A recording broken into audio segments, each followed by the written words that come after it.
Hey everybody, thank you for tuning in. We're going to get straight to the point. I have a lot of people in different Facebook groups that asked me how easy it was to actually convert the EcoTank 2720 over to a sublimation printer. You actually aren't doing any converting because it's an EcoTank. So you would just start off by putting your sublimation ink in. You would never start off with putting the ink that came with the printer in. The easiest way that I personally think you can develop your own technique is I have little containers and I take these containers and I pour the Epson ink into the containers. And I've done that with all of the colors because I use these for other projects. You don't have to. If you want to throw it away, you can, but I keep them because I have other printers that I use regular printing with. So it's no point in wasting it. The best way to take the tops off of these is you can just twist it from here. If it's too hard, some of them are hard to open, you can go ahead and just twist off the top like this. You're going to take it from here and you're just going to twist it and it'll come off just like that.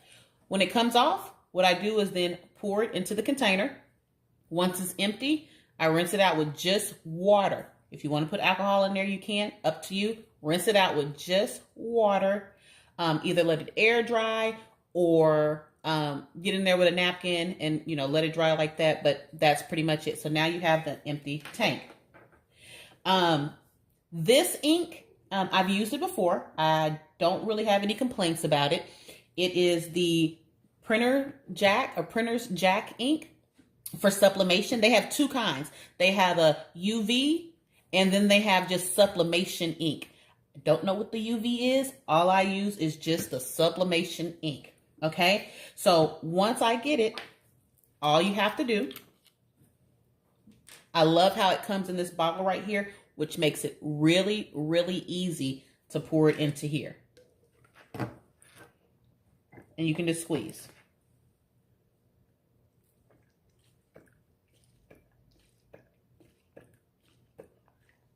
Okay, now I'm not going to keep you guys on here and do every single one like that. I'm just going to squeeze some into each.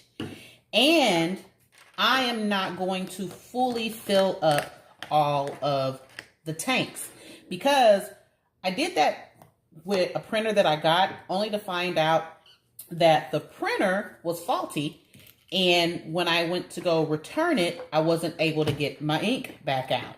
So it was kind of like I wasted it. So I wasn't able to get it. So when you're first doing this, I wouldn't suggest you put all of your ink inside. I would just put enough to go ahead and get everything started. And then once you see that everything is fine, then from there, go ahead and top it back off. It's not a hard process at all. Okay, and now we are moving on to the yellow. And as you can see, I'm not making a mess. Of course, I would make a mess because I just said, you see, I'm not making a mess. Wow. That's the way Murphy Law works, but it's okay. It's okay. Usually I don't make a mess. Go ahead and laugh at that. It does come with gloves, so I would suggest you use the gloves. Don't be like me, okay? Just, yeah. Anyway,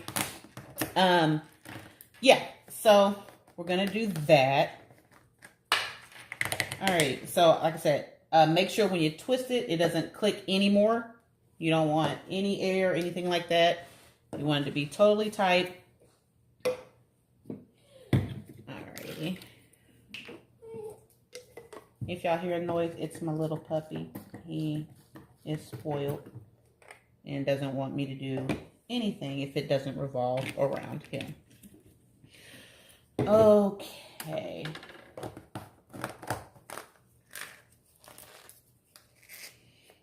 And as you can see, we are getting through this pretty quickly. All right. So now what I like to do is start with, okay, so I had to step away from the camera really quick and stuff to just make sure I got the ink off that I said isn't messy. So Now what we're going to do is go ahead and put the ink inside of the tank. At this point in the process, the printer is still off, has not been turned on. It is plugged up and plugged in. And what we're going to do is, per the instructions, it wants you to put the ink inside of the tank before you turn it on. I don't know what'll happen if you turn it on and then put the ink in, because I follow directions. So what we're going to go ahead and do is put the ink in.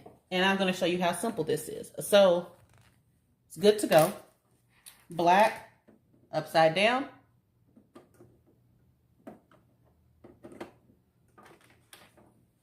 That's it. It makes a little sound. Don't know if you can see it right there. And it's already past the first line.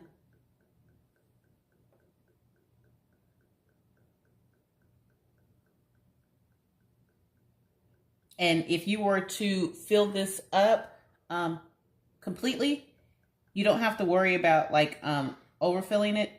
It stops itself. It literally will just stop itself. Like right now, it's done. And literally, that's it. Took it off. Easy peasy.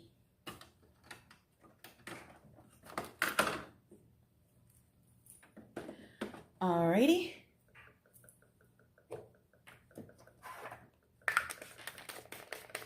Okay, now, about this ink. As I said before, I've used this ink before. I don't have any complaints about it. It is a printer's jack. You can order off of their website or you can order it off of Amazon.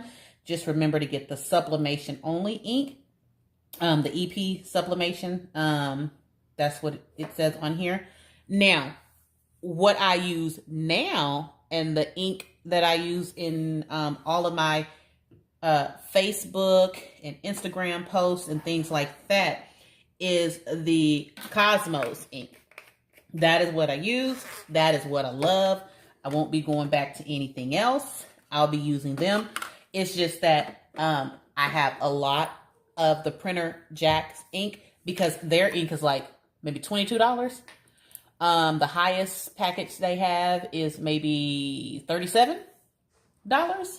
So yeah, I bought a whole bunch of it at the time because I didn't know if it was going to sell out, if it was ever going to be available after that, or anything like that. So I had a whole bunch. So for this particular video, I just decided to use the printer jack, you know, to just go ahead and put in here. But for the Cosmos, I'll leave a link in the description, and I'll also leave a link in the description for the printer jack.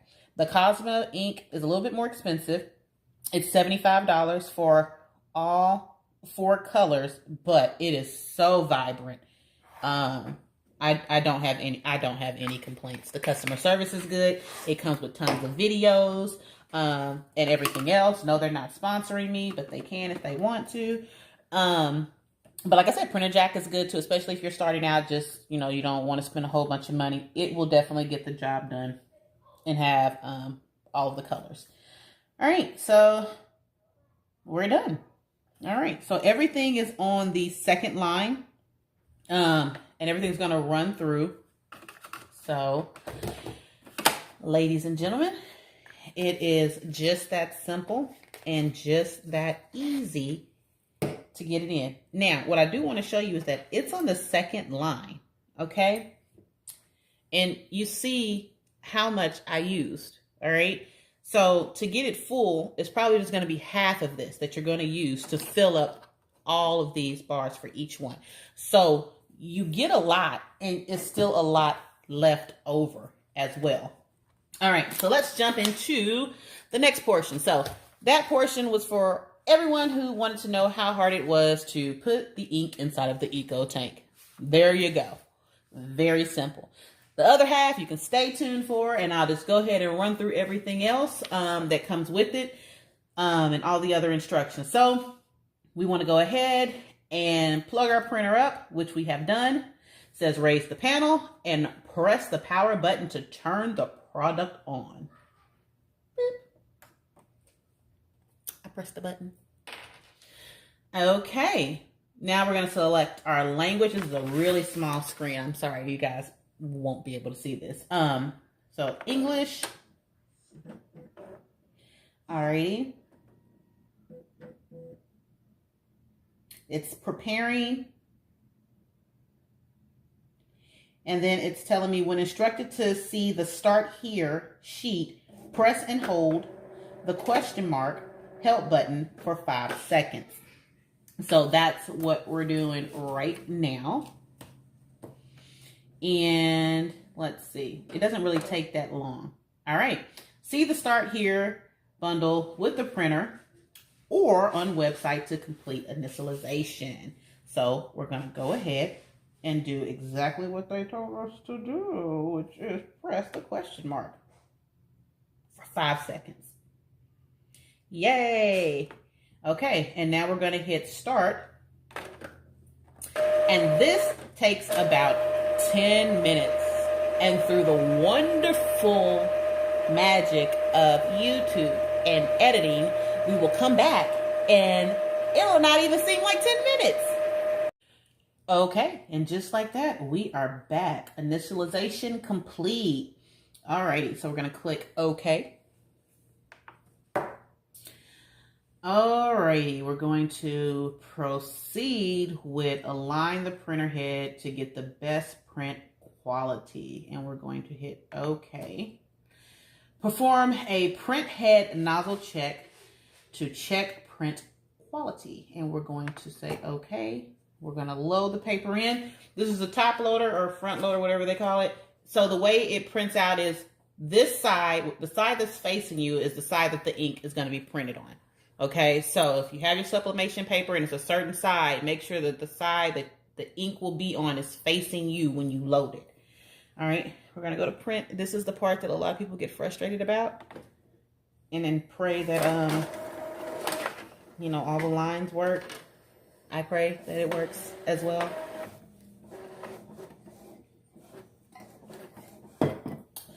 Okay.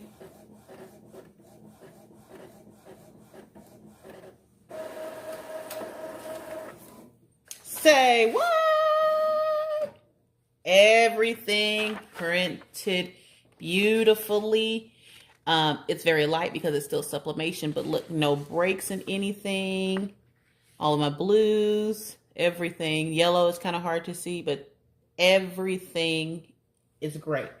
Okay, and I'm going to select no. There are no missing segments. Any and banding, we're going to say okay. We're going to say print. I'm going to put the same paper back in. It's going to print at the bottom now. Okay. Okay, so everything came back great. So when I printed out the color boxes, it's going to ask you for line 1, pick the one with the least amount of lines in it. Line 2, pick the one with the least amount of lines in it, and you just go through it all the way down to the end. Once you do that, it's going to ask you to proceed to the next step, and it's going to print out something that looks like this. And it can be kind of confusing what it's going to ask you at the end. It'll say, pick the images that are separated or not overlapping. These are overlapping and there's no separation. So this is how you want it to look. If you printed this out and they were separated or they weren't touching or it didn't look like it, then that is where the problem would be. But if it looks like this, then you're good. You'll just press OK. And then from there, it'll say everything is ready to go and everything is set up. Now, as you can see, I haven't used any ink from when we put it in. It, I guess, primed it and got everything done. We can still go back in, put all the ink in now since we know we're good to go and we won't end up wasting any ink. And like I said, this particular ink lasts for a while and you'll still have some left over as well. So I hope that was fast. I hope that was detailed and I hope that was straight to the point for you guys. Wear gloves.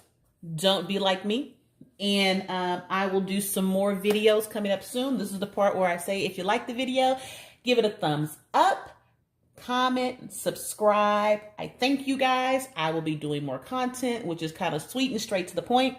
I'll be doing some other things on how to sublimate on cotton canvases, making your own customized boxes for sublimation, and just a whole bunch of other things, as well as gift bags. And I'll get into that as I get more comfortable with filming and knowing how it works. This is only my second video, and I bought a little handy dandy light for that for you guys.